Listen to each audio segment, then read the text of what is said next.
Reading, spelling, and writing one's name may seem like an easy task for many. However, some find it very hard due to their impairment. Dyslexia is a learning difficulty that entails word reading, spelling, and writing indifference.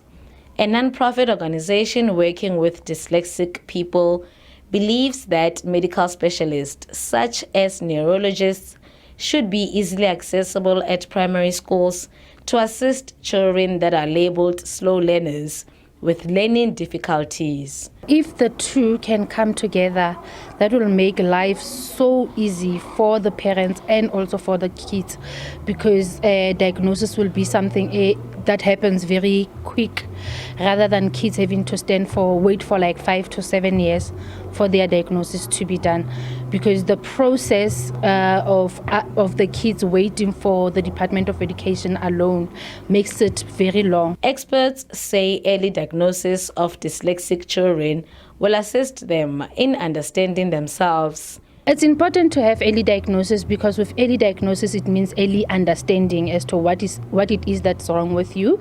It means that the child has a platform where they can understand themselves better and learn better, because with early diagnosis it means that that child will early know exactly what their learning style is.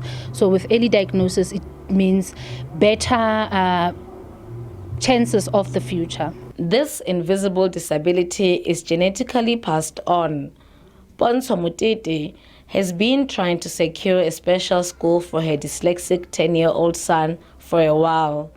He was recently diagnosed after she realized that he was struggling at school. Although she found out too late that her older son, who dropped out of school in grade 10, also had learning difficulties, the unemployed mother of three's only wish is for her fragile son to receive proper assistance. Refilo Mopedi is dyslexic.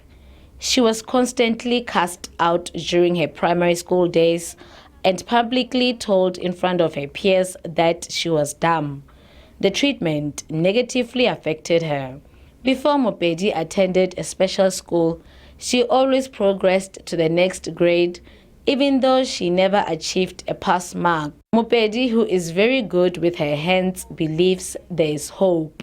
She'll be starting her beautification qualification at a local TVET college. The Free State Education Department says it has established a policy called SABC, which stands for Screening, Identification, Assessment and Support. This policy was to improve access to quality education to vulnerable learners who are facing barrier to learning. These learners can be in our special schools, they can also be in our mainstream school, but they can also be what we call full service school, where they are getting support at that level. What we are doing is to make sure that those learners, if there are no space in our special school, we then put them in our mainstream, where they are going to be supported there in our mainstream. So we want to make sure that there is no learner who's left behind. We encourage their parents to come forward if there's any challenge, that they report that to the department, to the school, so that we intervene immediately. Dyslexia 1-on-1 is trying to create awareness campaigns that will bring confidence to those affected. The Provincial Education Department says the training of teachers takes place on an ongoing basis to ensure that they can do early identification and provide support in the classroom at a mild to moderate level through the school-based support team. Refilo Mekwa, SABC News, Bloemfontein.